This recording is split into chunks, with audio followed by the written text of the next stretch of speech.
Ya Allah, Ya Allah. Assalamualaikum warahmatullahi wabarakatuh. Apa khabar semua? Kaifa halukum jami'an? Alhamdulillah, terima kasih pada saudara moderator, saudara Adli yang saya hormati, Al-Syekh Al-Habib Najmuddin. Saya rasa syukur sangat dipertemukan dengan Fadilatul Syekh pada malam ini. Sebenarnya saya biasanya menolak jemputan saat akhir, tetapi kerana niat di hati nak bertemu dengan Syekh Najmuddin pada malam ini, maka saya terima. Sebenarnya saya tidak mahu bercakap banyak pada malam ni. Saya nak berguru lebih banyak dengan Fadilatul Syekh insya-Allah pada malam ni. Tapi kerana diamanahkan juga menjadi panel, maka saya tunaikan amanah ini dalam 15 minit yang pertama ni insya-Allah. Seterusnya saudara-saudari, saudara-saudara, saudari-saudari, cik-cik puan yang ada di belakang sana, terima kasih sudi datang ke Mahalah Ali. Dan saya percaya di sini bukan hanya sekadar mahasiswa-mahasiswi UIA sahaja kot. Ada dari macam-macam alam. Walaupun nampak sedikit, tapi saya percaya majlis kita inilah majlis yang paling ramai malaikat insya-Allah. Sebab saya sangat yakin majlis ilmu yang cuba mendekatkan anda dengan Rasulullah sallallahu alaihi wasallam, dengan Nabi Musa alaihi salam. Saya tidak pasti majlis ilmu mana yang malaikat akan datang kalau bukan yang benar-benar mendekatkan kita kepada Rasulullah sallallahu alaihi wasallam dan nabi-nabi. Dan yang penting mendekatkan kita dengan Allah Subhanahu wa taala. So jangan hanya nampak kita tak ramai. Saya percaya pada malam ini ramai malaikat datang ke Mahalah Ali. So kalau anda berdoa waktu ini mungkin ada kemustajabannya, ada yang akan mengaminkan. So jangan lupa untuk berdoa ketika bersama dengan kita orang-orang yang soleh. Jangan lupa untuk berdoa pada Allah. Dan doa ini paling kurang dalam hati anda insya-Allah. Adik-adik yang saya hormati sekalian, di hadapan saya mahasiswa UIA, mahasiswa UIA yang baru sahaja melalui pilihan raya kampus yang sangat panas dan hangat. Dan sekarang kamu datang ke Lembah Tua. Apakah itu Lembah Tua? Lembah Tua ini adalah lokasi Nabi Musa bertemu dengan Allah Subhanahu wa taala. Nabi Musa dipersiapkan oleh Allah Ta'ala untuk bertemu dengan rejim Fir'aun.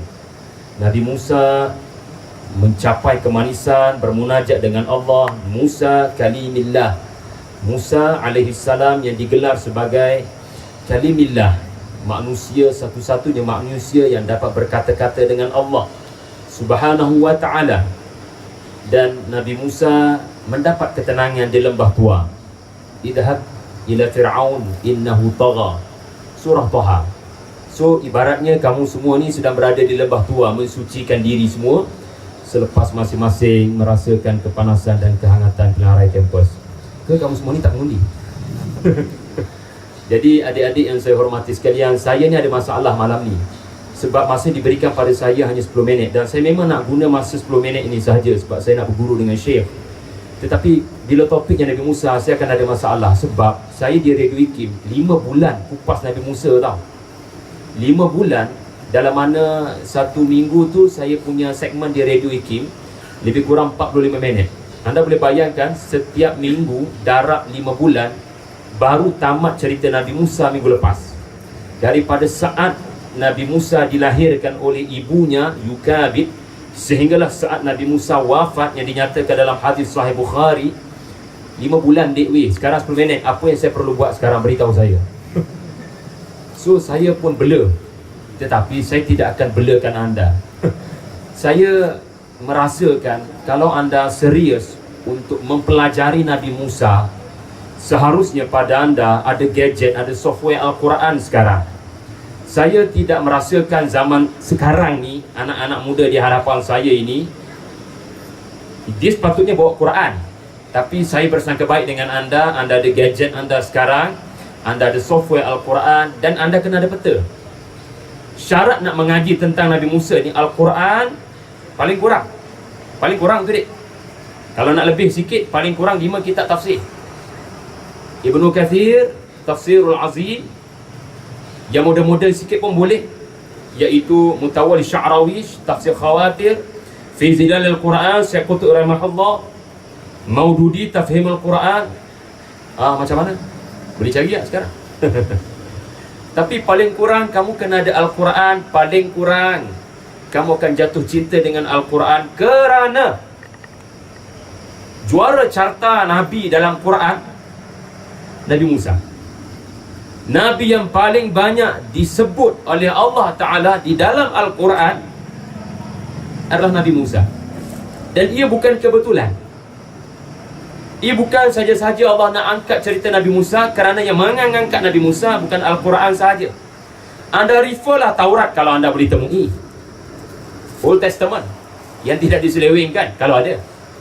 Anda refer lah Bible yang telah diselewengkan, atau Injil jika belum diselewengkan. Mereka juga menyatakan cerita Nabi Musa dengan sangat banyak dan detail. Detail ni artinya bukan sekadar nama Nabi Musa dan cerita-ceritanya, bahkan nama maknya pun disebut, nama isteri punya disebut, nama sahabat-sahabatnya disebut dengan sangat detail. Al-Quran dia tak detail dalam perkara-perkara membabitkan nama, lokasi dan seumpama dengannya. Dan anda kena ada peta. Sebab saudara kena tahu di mana Mesir, saudara kena tahu di mana Sinai, saudara kena tahu di mana Palestin, di mana Jericho, di mana tanah Kanaan. Sebab kalau kita tak ada gambaran, adakah anda yang ada di hadapan saya ini HS student? Ada? History student? Maknanya di hadapan saya ni student ke tak student? Tak apalah adik-adik, just nak beritahu anda kalau anda serius. Sebab mengaji Quran memerlukan anda ada disiplin. Sebab disiplin ni penting untuk rasa kemanisan kita tenggelam dalam cerita-cerita perjuangan Nabi Allah Musa AS. Saya kadang-kadang terfikir nak datang sini tadi, laukana Musa bainana. Sebenarnya susah malam ni sebab kita nak berkongsi tentang cerita-cerita Rasulullah SAW. Yang tu pun saya sendiri secara peribadi rasa terlalu jahil, banyak benda lagi belum saya tahu tentang Rasulullah SAW. Ini kan pula malam ni mempertemukan dua tokoh, iaitu Nabi Musa.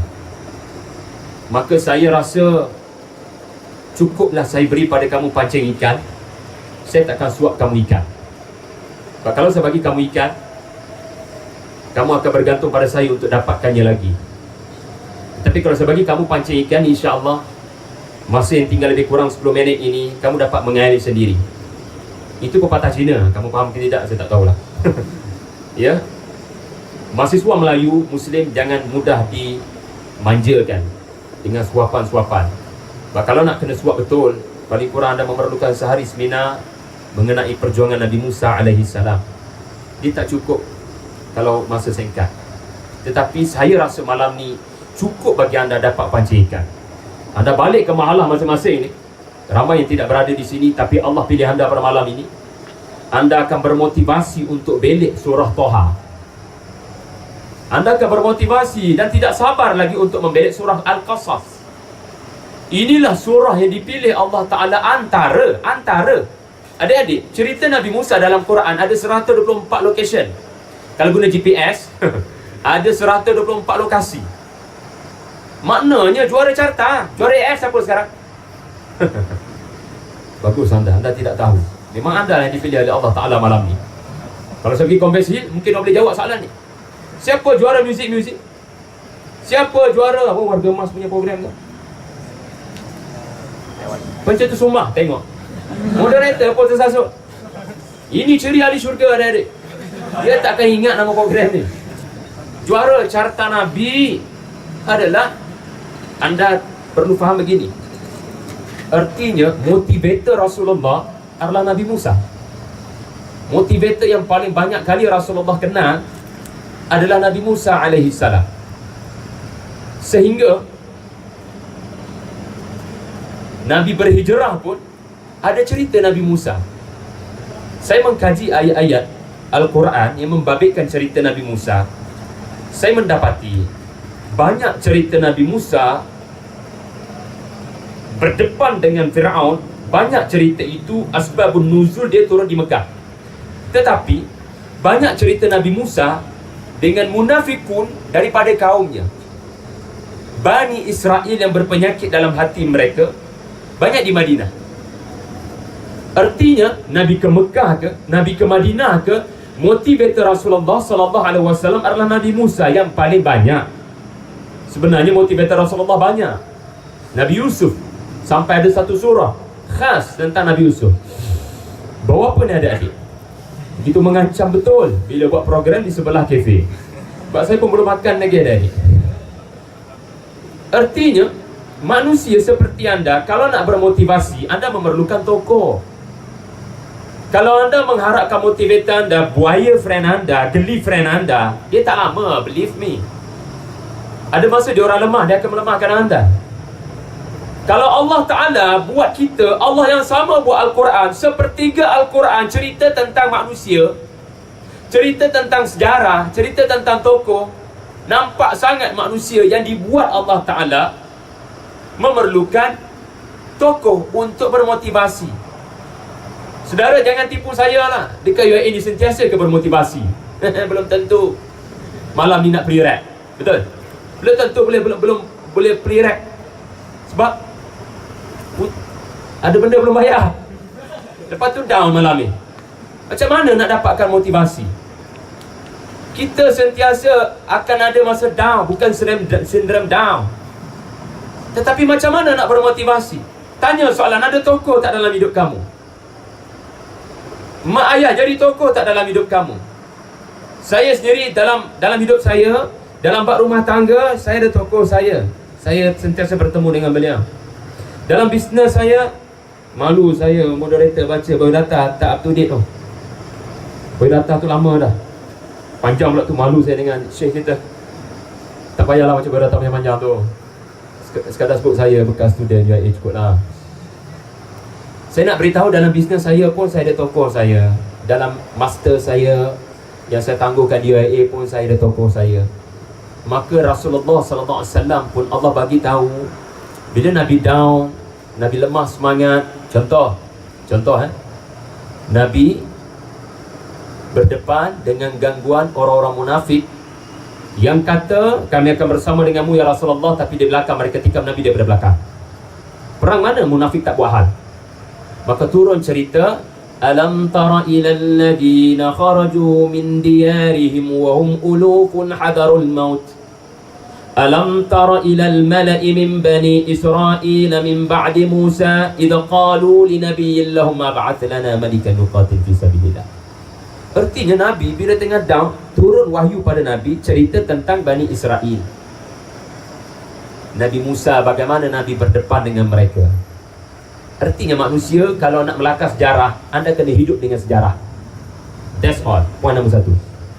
Poin yang terakhir, 2 je malam ni. Poin yang pertama, kalau mahu menjadi student UIA yang melakar sejarah walaupun tak perlu bertani pilihan raya kampus, tapi tetap boleh melakar sejarah walaupun tak nama Presiden SRC, tetap boleh melakar sejarah walaupun tak nama Presiden MRC Ali, tetap melakar sejarah walaupun tidak bergelar politician dalam UIA. Caranya adalah anda kena hidup dengan sejarah. Nak hidup dengan sejarah, hidup dengan Quran, insya-Allah. Dan yang kedua, adik-adik, kalau saya boleh kongsikan di sini, Al-Quran bila bercerita tentang Nabi Musa, artinya Allah Ta'ala bila mewahyukan cerita Nabi Musa kepada Rasulullah, Habibina Rasulullah sallallahu alaihi wasallam, antara cara Allah Ta'ala menceritakan cerita Nabi Musa kepada Rasulullah adalah, antaranya, tak semua saya mampu katakan di sini sebab tempoh makin kurang, antaranya Allah memulakan cerita itu dengan uslub yang menyebabkan Rasulullah perlu memberikan perhatian yang lebih. Sebagai contoh, Al-Quran menyebut dalam ayat yang saya bacakan tadi, alam tara, tidakkah kamu memerhatikan wahai Muhammad sallallahu alaihi wasallam tentang satu kaum yang keluar daripada tanah suci kerana mereka takut mati. Ayat lain, alam tara, tidakkah kamu Muhammad sallallahu alaihi wasallam Perhatikan pemimpin-pemimpin Bani Israel ketika mereka berkata kepada Nabi mereka supaya diberikan kepada mereka seorang raja untuk mereka berperang mengambil alih semula tanah suci Palestin. Anda cuba fikir, anda cuba renungkan, kenapa kalau kita mengaji bahasa Arab, ini pun satu perkara yang mencabar. Kenapa ramai orang tak suka baca Quran kecuali bulan Ramadan? Kenapa orang tak suka baca Quran kecuali malam Jumaat? Kenapa ramai orang tak suka baca Quran? Sebab kita anggap bahasa Quran bahasa budak bak macam aku dulu, bahasa ustaz IRK. Sampai bila kita akan bermusuh dengan Al-Quran? Sesungguhnya masalah anda semua jawapan ada dalam Quran. Kita rabun dekat sebenarnya. Kita tercari-cari motivator, kita tercari-cari kaunselor, kita tercari-cari soft skill, teknik mengatasi stres di UIA. Kita tercari-cari buku motivasi self-help di library UIA. Kita lupa nak bilik Al-Quran sebab kita anggap bahasa Quran bahasa Arab. Walhal itulah bahasa kita. Selagi anda anggap Quran bahasa budak bah, selagi anda anggap Quran adalah review knowledge for IRK student, selagi itu anda tidak akan bermotivasi untuk mendekati cerita Nabi Musa. Believe me. Sebab cerita Nabi Musa memerlukan kekuatan bahasa Arab. Dan dia tidak susah, itu berita gembiranya. Sebagai contoh adik-adik, bila Al-Quran turun dalam bentuk alam tara, ini menunjukkan Allah Ta'ala, ini kata Syekh Mutawalli Sya'rawi dalam tafsir Al-Khawatir. Syekh berkata, almarhum Syekh Mutawalli Sya'rawi kata, seharusnya ayat yang sepatutnya digunakan adalah alam tasma'. Ya Muhammad sallallahu alaihi wasallam, tidakkah pernah kamu dengar? Bukan tidakkah pernah kamu lihat apa yang berlaku pada Bani Israel? Sebab Nabi mana pernah hidup 3000 tahun sebelum dia lahir. Cerita yang Allah Ta'ala nak turunkan adalah cerita 3000 tahun sebelum Nabi Muhammad SAW lahir. Tiba-tiba Allah kata, kamu tak tengok ke benda tu? Adik-adik, kamu balik daripada pawagam kan? Kamu cerita pada kawan-kawan kan? Kau tak tengok ke Interstellar? Ada kamu kata, kau tak pernah dengar ke Interstellar? Mana ada? Mesti kamu kata, kau tak tengok lagi ke Interstellar? Alam tara Interstellar. Sebab kamu dah tengok Interstellar di pawagam. Maka sedaplah kamu nak berkongsi pada orang-orang yang tak tengok ni. Kamu tak tengok ke Interstellar tu macam mana rasa di sebalik buku jatuh daripada raknya. Yang adik-adik pun tak ada perasaan sebab tak tengok lagi. Maka alam tasma', kamu tak pernah dengar ke Interstellar komen-komen orang kat Wikipedia ke dekat Facebook ke? Alam tara artinya benda tu berlaku depan mata, sedangkan Rasulullah SAW tak pernah tengok peristiwa tu, dek. Nabi tak hidup 3000 tahun lepas. Bukan setakat cerita Nabi Musa, banyak lagi cerita-cerita di dalam Al-Quran. Alam tara kaifa fa'ala rabbuka bi'ad. Alam tara kaifa fa'ala rabbuka bi ashabil fil. Awak tak tengok ke ya Muhammad sallallahu alaihi wasallam macam mana tentera Abraha datang? Macam mana Rasulullah nak tengok? Rasulullah lahir pun tidak. Maka sekarang kamu nak tafsir macam mana ayat ni? Alam tara, sepatutnya alam tasma'. Sebab Nabi dia tak hidup masa tu, maka Nabi sepatutnya ayat Quran turun. Kamu tak pernah dengar ke cerita ni ya Rasulullah daripada orang-orang Ahlul Kitab di Madinah? Mereka tahu cerita ni tentang Musa. Mereka lebih tahu. Takkan kau tak pernah dengar? Kedai-kedai kopi diorang tengah bercakap tentang Nabi Musa, Nabi diorang. Tetapi rupa-rupanya Syekh Mutawalli Sya'rawi kata, Allah anugerahkan kita bukan hanya mata kasar, Allah anugerahkan kita mata hati. Maka bila kamu tak pernah dengar cerita ini wahai Muhammad daripada sesiapa daripada Ahlul Kitab, maka aku sendiri akan ceritakan pada kamu. Aku bercerita pada kamu ya Rasulullah adalah seperti seolah-olah kamu melihat sendiri depan mata kamu bagaimana Musa berdepan dengan Fir'aun, bagaimana Musa berdepan dengan Bani Israel. 15 mukjizat taklud melembutkan hati diorang. Bagaimana kamu duduk di tempat diorang, seolah-olah kamu melihat sendiri peristiwa itu. Hal ataka hadithu Musa. Allah tak kata hal sami'ta hadithu Musa, hal ataka, apakah tidak datang kepada kamu Real tu adik-adik. Tak datang kepada kamu Musa. Tak datang kepada kamu cerita Musa. Maknanya bila kita membaca sejarah, jangan hanya dengar bila terjadi, siapa yang lakukan, kat mana berlaku. Kamu tak dapat ibrah. Nak dapat ibrah, you need to feel it.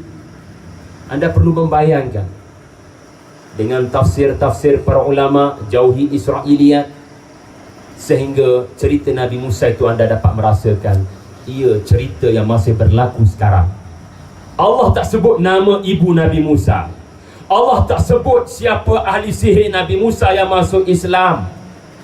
Allah tak mention siapa penasihat Fir'aun yang telah membantah Fir'aun untuk membela Nabi Musa. Allah tidak mention di mana lokasi terbelah laut.